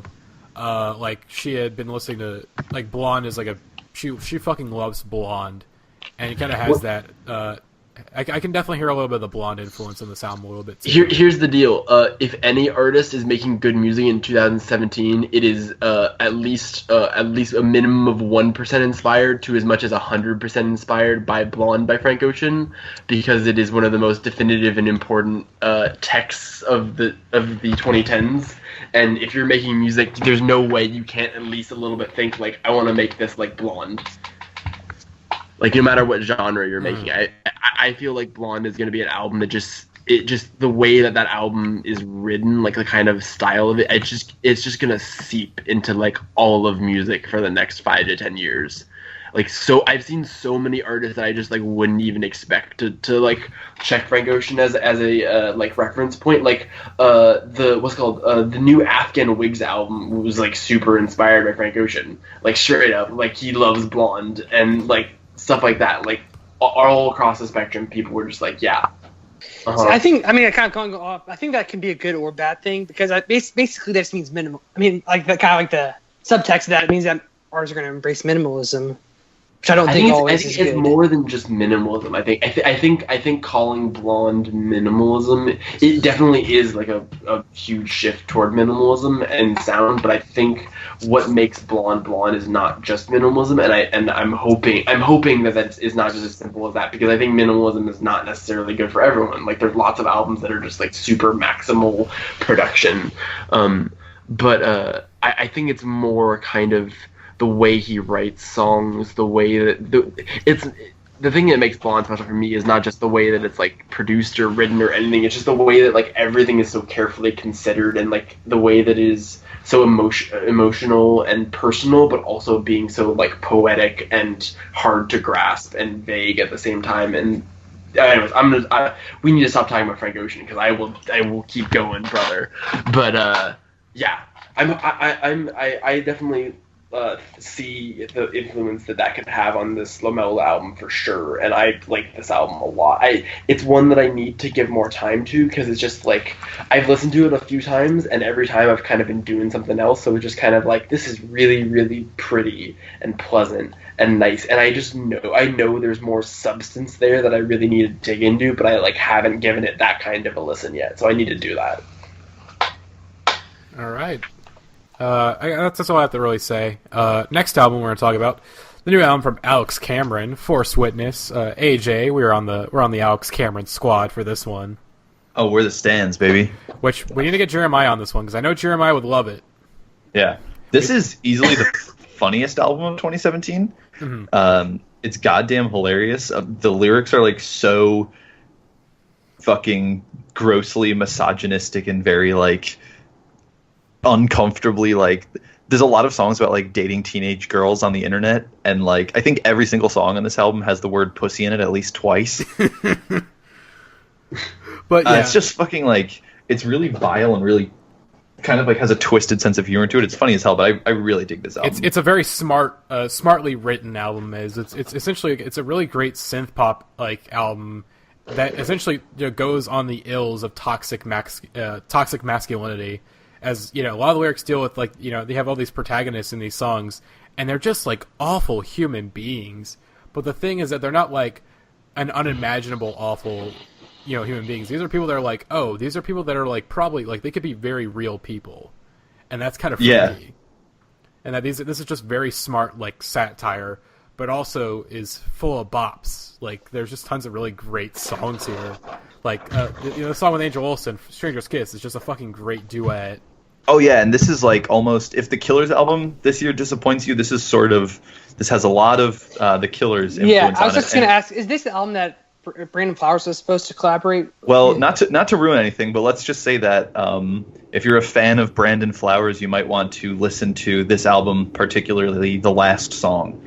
Let's just put it that way. But also, he also co-wrote "Run Out of Luck," I think. Yeah, but I mean, he's on Politics. He's a feature. He has a feature, yes. Why isn't he credited like Angel Olsen is? Because he like I haven't listened yet. I think because he wrote. He only does like background vocals on the. Yeah, he does song. background vocals. Oh. Very obvious. He's very obvious to hear, and he like did write and maybe produce like a good bit of this album. But I only listened to it like once or twice. The singles all were really great. I was obsessed with for a while, and this album is very, very good. Yeah. All right. That's all I gotta say. Again, just it's a very smartly written, very funny album. Definitely going to be coming back to it throughout the rest of the year. Yeah. Next time I want to talk about, just want to give a brief shout out to this one because I want to shout out Jake. Jake from the podcast, Jamaican Hopscotch, shouts out. We saw Mount Erie on Tuesday, and that was a great concert, by the way. I've been trying to figure out how to mention it on this podcast, but going on Monday. So great concert, but also very like surreal. Like I don't know if it just feels like at times it's like because these just feels just so confessional that you're like, should I even be here? Like I don't feel like I should be here. But seriously, great concert. Definitely a tearjerker. There's a couple times where I just I broke down completely. But anyways, but an album that Jake has been really hyping up in the podcast chat that I want to talk about very briefly, because I'm listening to it now, and I'm fucking loving it. The new album from Richard Dawson called Peasant. It is really, really just such a unique album. It's like, the best way I can describe it, it's got like the eccentricities of like Jeff Mangum and Phil Elverum, but the whole like concept of the album is that like it's sort of written this sort of it's like medieval music pretty much. Like it seems like with the album title Peasant, and just sort of the language and how these songs are written, it's very inspired by the music of the medieval era. And usually in most cases that'd be fucking corny as hell and it would suck. But no, here it's really emotional and really just like really hits me because the way Dawson's singing is very, very like Jeff Mangum-esque. Like there's times where he really hits some of those notes where you're like, wait, is this a Jeff Mangum side project or something that like we're all just figuring out as a Jeff Mangum side project? But no, it's not. But this album is very good, and I want to shout it out for Jake as it came out back in like June, but I'm just now hearing about it through Jake, and also I think Fantano gave it a really like positive review. So yeah, go listen to this album. It's really fucking good. If you like Neutral Milk Hotel, definitely give this a listen. So yeah, that's all I gotta say. But we got 2 more albums left on this little big indie catch-up. But these ones are kind of indie, but not in the traditional sense. But I'll let someone else go at this next one. Okay. You want to get this one? You do it. You okay. do it. After more than a year since his last project, almost 2 years, the bass god has reemerged. And not only that, but this is the first official Lil B mixtape. All the other ones, all the other 50 mixtapes he's released, none of those were official. This one is official, and that's because it's entirely produced by Lil B. He produced every song. Very rare art. Yeah, he produced every single... So, like, basically what Lil B did is after a 5-year stretch of releasing, like, 10 mixtapes a year, including like 100-song mixtape, just like literally one of the most prolific stretches in music history. He basically like took time off to like perfect his craft basically, and like work on his production, and really like he's gotten really into like, if you follow him on Twitter lately, he talks a lot about like hip hop, like capital H, like hip hop, like, and really all over this album, like there's a song on this album that is just like hip hop, like really like old school kind of like the respect for hip hop as an art form. And he comes back on this album, and it is simultaneously like unlike any Lil B album we've ever heard, because it's like by far his most serious, if you can have a serious Lil B. Like, it's still very fun. It's a Lil B album. Like, it's not like he's like coming back with like a concept album. Like, there's ridiculous stuff going on here, but it seems like he's really like approaching this with a kind of like clarity and focus that we really just haven't seen from Lil B, and it's really incredible. Like, at first I was kind of like bewildered by it, because I was just like, this isn't what I was expecting from a Lil B album. Like, I was expecting like woo woo swag, and then I look like I look like insert pop culture person here, but like it's really just like unbelievable that this album exists and it sounds like it does, and that Lil B is a real person. I saw him very rare. It's so fucking rare. Like, I saw him live earlier this year at a free show at the Mocha, which is an art museum in LA, and there was a free Lil B show. So of course I'm going to that. Very rare art. And he comes onto the stage wearing a PE uniform that is like clearly never was his. It had someone else's name that was like crossed out on it, and it was like some Bay Area. It's like, so clearly like he just went to a thrift store, saw someone had put their PE uniform there and bought it, and then wore it to his concert. And he's an enigma, and anytime we're like, okay, we know what Lil B is now, he just continues to never be able to be defined or understood, and this album is really great. I loved Black Ken a lot. Global with I Love McConan is that's a banger of the lifetime. Right there. It is so good. That song makes me want to take my goddamn ass. I'm not gonna lie. On the floor. I'm not a big Lil B. Like, I've never listened to him much before, so I didn't really know what to. I mean, I knew what to expect, but didn't really know what to expect coming in, and I fucking love it. I mean. It's a very different experience, like, being Lil B adjacent. Like, everyone loves Lil B and knows who he is, but, like, in the last year or two, I, like, really started diving in. Like, I've listened to a good, probably too many Lil B mixtapes in full, and just really, really dove down the rabbit hole to try to understand him. But the thing is, the further you go down, the less you understand it. It's truly remarkable. I mean, the thing about this is that, as people will point out, I mean, a lot of it is very immature, like the lyrics and the flows, and even some of the production. Though I think the production's actually sounds pretty good to me. I mean, it's not good. And it's like, it's weird how it's like the production here sounds good, but also I think actually like from an objective standpoint, I think that might be the best part about the album actually. The production is like unorthodox and weird, but in a way that I don't know how to describe. Also, there's some just musical ideas on here that are just fucking like, just the fact that Zambose in Santa Fe that might be one of my least favorite songs musically, but like the fact that it's on the song album called is incredible. Zambose is it's everything. I mean, like, some of it's not good. Like, a lot of it is objective. Oh, we lost you, Will. You cut out again for a second. Okay, you're back again. Okay, so. Yeah, this album, I've heard better hip-hop albums this year, but I don't think I've had more fun listening to hip-hop album this year than I have listening to Black Ken.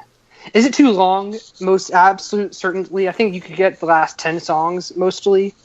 Jesus. Just last 10 tracks, probably. No, absolutely not. The best run of tracks on the album, in my opinion, is The Real Is Back, Rawest Rapper Alive, and The Backstreets, which is actually a cover of Bruce Springsteen. Fun fact. Yeah, I thought that just because I made it when I first saw it. I made that joke on the podcast Twitter account. That was a beautiful Bruce Springsteen cover. No, I love the open. Like, one thing about the Needle Drop cover, it wasn't a good cover because he gave it a 5, which is objectively wrong. But I did like how he said, like, he raps as if he just heard of hip hop like a few months ago, It's like he's discovering this brand new thing and falling in love with it. It is almost like he just like last week started really listening to like, Nas and like Grandmaster Flash and stuff. But it's also really cool. Like I love this album. It's good. Yeah, he has this like childlike sense of wonder to him the entire time. He is the based god. And the cool thing about this album is like so this album is Lil B is the rapper and then the bass god is the producer, and so he's like the whole album is like it kind of like harkens back to like Eric B and Rakim, where it's like I'm the MC and he's the DJ, but it's the same person and it's just his like split personalities, and it's just like that is like just so incredible to watch unfold. Hey Dad, Pikachu is outside. All right, I think that's a good way to end it. And then one last album, Brockhampton. Saturation 2. Saturation, the second one. I don't. These kids, man, these kids are the future. Have we talked about a Brockhampton album on the pod? Did we talk about Saturation? No. Then we talked about like one of the singles. So I think we should at least give it a little talk. I love Brockhampton. I was completely last year I was completely unaware of all of them, and then toward the end of the year I was hearing the Kevin Abstract buzz. I checked out American Boyfriend. I really like American Boyfriend. I'm like higher on it than a lot of people are. I think it's a really, really great album, and I like what Kevin Abstract does, even though he is kind of objectively corny. I think like he is a 19-year-old kid who drowns in his own influences a little bit, and I think there is something special to him that I think just as he gets older and more mature, he'll find the way to present the special talent that he has in a way that is completely his own, and I'm really excited to see what he does going forward. But I think the real thing that's amazing about Brockhampton is that there are like 5 or 6 dudes who either sing or rap or whatever, and all of them have completely different voices, completely different styles, and there is not one of them where they come on the track and I'm like, I don't want to hear this guy right now. Okay, I'm not like that. The thing is, I do have trouble telling them apart. Like, I'll listen to a song, and most of the time I have no idea who's rapping. I just know that I fucking love it. Well, I think the reason why that can be hard is just because they pitch shift their vocals. And so, like, from songs... I kind of know... I mean, Merlin is pretty... Merlin is the easy, And Amir, I can kind of tell Amir... And I know Kevin just because he does the hook on every song. So if it's the hook, I know it's Kevin. There are a couple hooks, though, that are... Like, every once in a while, there will be a hook that's Joe Bell. A heavy majority of the hooks are by Kevin. Yeah, almost all of them. And that's, I think, honestly, what he's... So that's the thing. Like, you're talking about, like, how he's drowning his influence and stuff. But, I mean... And I definitely think lyrically, I mean, he does talk about his homosexuality a lot, which I think is important and good to talk about, but it is kind of a one-trick pony. However, he's on every hook, and every hook is so good. It's so good, yeah. He can write a damn hook. Like just from the minute I heard Swans, like fucking commas up from the outside, like from the outside, the kind of hook that like you've heard it exactly one time and it's already stuck in your head forever. Just like yeah. This album is very good. I think it is, on one hand, like, I kind of feel like the idea to do 3 albums is, like, a little much. I think they should have been 2.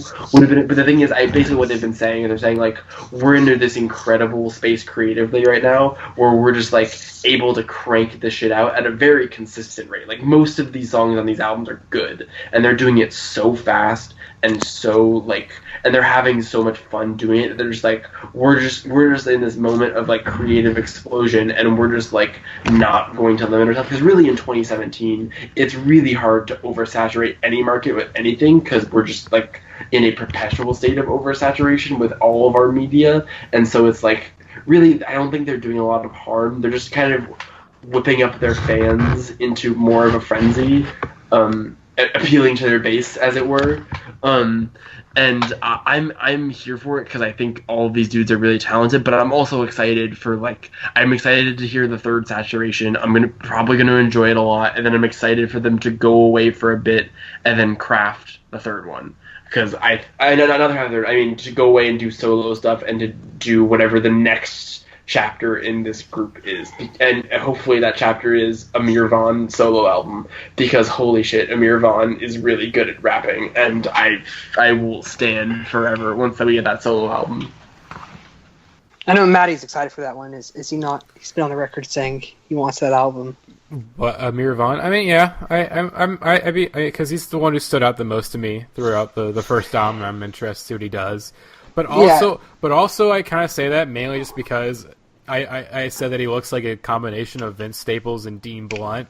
And is he the one on the cover of Saturation 2? He's on the cover of both of them. Yeah, he's on the cover of both. Well, that doesn't look like anyone on the first cover. Well, I mean, yeah, he has a mask over his face, but that is him. Right, I would say.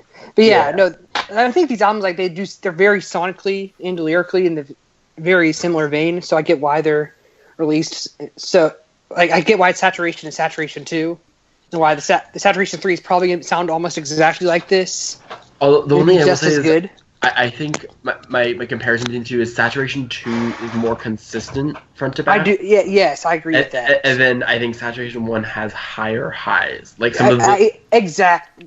On both albums, the singles are mostly the best songs, but the singles on Saturation, like Heat, Gold, Star, those songs.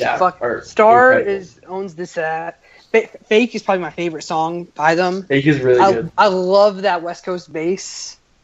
It's a great hook. My favorite and the song pitch shifted vocals. You work on that song really well. No, not every song. Things like, I mean, artists are getting better at it. Like, for a long time, people are doing it and falling flat on their face. You're hearing a lot more successful pitched vocals these days. And Brockhampton is just evidence of every time they do it, it sounds so good. There are a couple times when, like, there's every once in a while they'll do a song where the whole song is pitch shifted, and that doesn't always work for me. Like it is still a bit gimmicky, and there are times when I'm like, this doesn't work. But I think as a sonic tool of theirs, I really like it, and especially my favorite song on Saturation 2 by far is Tokyo. When Joba comes in. Joba comes in the beginning with those, like, falsetto vocals, and it's like, where is this going? And all of his vocals are kind of weird, though, aren't? Are they? Like, if I'm thinking of the right guy, he's the dude who he's the one who says break your back next so you can watch your back. That's him on Heat, and then he's the one who does, like, all those, like, really high falsetto. He's also the vocalist on the hook of Bass on the first one. Okay, But he's, like, really cool because, like, he does, like, kind of falsetto vocals, but, like, he kind of raps in that beginning one, like, falsetto rapping, and it's, like, really cool. And then that hook that comes in, that Kevin Abstract hook that just comes in out of nowhere is just, like, oh, man, the sample on it, the beat, the hook, all the verses on that. And also, I would like to give one more shout-out to Amir Vaughn's verse on Fight. That's good.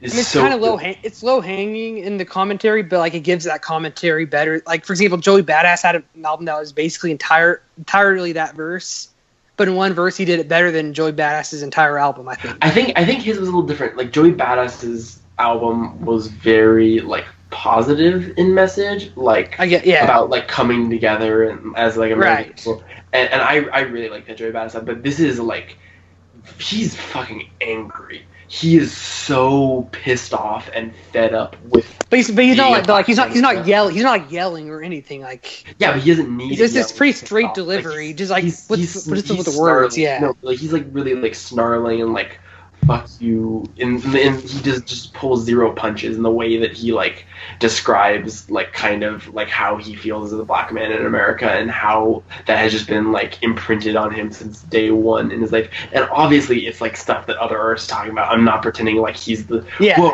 whoa. Like, that's what I'm saying. Like, the state of race in America. That's a crazy thing for a hip hop artist to talk about. Lots of rappers are just doing this, but I think he's like that. I just not even like the entire song, just that one verse does it as well as so many artists their entire careers. It is one of the best verses I've heard on that topic this year by far. And so I would like to shout him out for that. My one thing I'll say about Saturation 2 is that up until Sweet, every single track is a banger. It goes. But then the last three are a little bit. Those are kind of the slower song, kind of the more laid back songs, and I don't do it for me as well. I don't like Gamba and I don't like Sunny, but I really like the ballad that closed out the album, Summer. That's Bareface who does that one. That's not Kevin, actually. I thought it was Kevin, but it turns out it's Bareface who's like an adjacent member of the group. That's another thing to that. Neither of these albums are perfect by any stretch. Yeah, they both have their duds.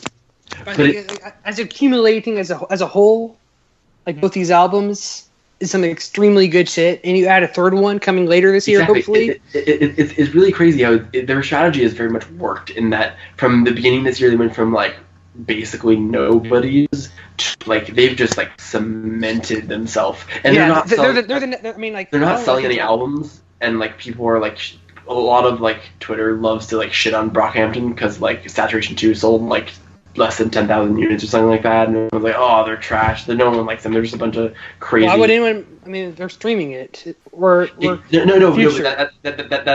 like the advanced. That's not like it's album sales including streams, like equivalent album sales. So right, but it takes a lot of fucking streams. I know. Like the thing is, people are shitting on them like they're a major act. But the thing is, they were no one like months ago. Like I never heard of them until Fantana reviewed them. I'd never heard of them. I heard a lot of buzz for Heat, and I checked it out, and I listened. I was watching all those music videos before Saturation 1 came out, and I loved all the music videos. And I was like sending them to like Matty. I was like, "Yo, these guys are like popping off. They're doing an Odd Future kind of thing." And like and then all of a sudden like Saturation came out, and they just kind of like everyone really took to it, and like Gold started becoming really popular, and Star started becoming really popular, and then immediately following it up with Saturation 2. Like by the time Saturation 2 came out, it was already like a whole like all of a sudden, like, there were people who were, like, defending them on Twitter and people that were attacking them on Twitter, and it was just, like, as much as all that drama was very stupid, I was like, wait, they're already a thing. Like, they didn't have anybody a couple months ago, now they have haters. Yeah, they are a part of the consciousness, and they are a part of the discussion, and they're a part of the scene, they're already going through, like, their, like, sophomore, like a lot of times the artists will come out and people will be like, oh man, this new artist is great, and then their second project will come out and people will backlash against it. Like, oh, they're not that great. Not even a slump because it wasn't a bad album, but like the kind of well, probably because of Kevin's Twitter activity, which actually I only followed him for like an hour, and it was just like he just tweeted so much, it was like I can't do I unfollow him. I can't do this. Him, mainly because he follows me back. Sick brag. Shout out to my boy. But yeah, he's a 19-year-old kid who became insanely famous this year, and he's just kind of like a hyperactive personality, and he needs to just stop tweeting as much. Like I think like 3 times in the last 2 weeks he's tweeted, "I'm going to be more mature on Twitter now," and I'm just like, no, it's not, Kevin. Just like be yourself and just like have fun with your fans and be annoying. It's okay. It's okay that you're like annoying. You're 19. Kevin is incredibly talented, and he's going to figure it out. And I'm very excited to see what the future of all of these artists is, because I don't think Brockhampton is necessarily the future. Just like how Odd Future wasn't like the world beating force. Odd Future ended up being an incubation unit for like the careers of many incredibly successful artists. Well, in that vein, I think Brockhampton's already a bigger success than Odd Future. Like if we're going to compare them. Oh, I think Brockhampton's 2 albums are better than any of the Odd Future collective albums. I mean, in that sense, I mean, as a springboard though. No. Yeah, no. I think Kevin might, and maybe Amir might have successful futures as individual artists, but yeah. The thing about Odd Future is like they all existed outside of that unit too, and then when they came together, it was something for people to be excited about. But like honestly, like I know Kevin Abstract barely. I listened to like American Boyfriend once, but before now, I like couldn't tell you the names of any of the other guys in Brockhampton. It is very different because Odd Future was a bunch of people who were building their own solo careers as a group, and Brockhampton is coming at us all together as one group at the same time, like Wu-Tang Clan. I definitely get a bigger Wu-Tang feel from this. They're a boy band. They're not a rap group. They're a boy band. Like that is what they call themselves, and that is like kind of what this has become. And which one do you have a crush on? Definitely Merlin Wood for sure. Okay. Merlin Wood is a damn cutie. Sweetie. No, yeah, he's so lovable. Like you should watch. Well, you should watch some of their music videos because they're like. I've seen the Gummy music video, and that video. We need to wrap this up. We need to wrap this up. We are not done. Okay, yeah, actually, we need to wrap it up though. We don't need to talk about which Brockhampton boy is the hottest. Okay.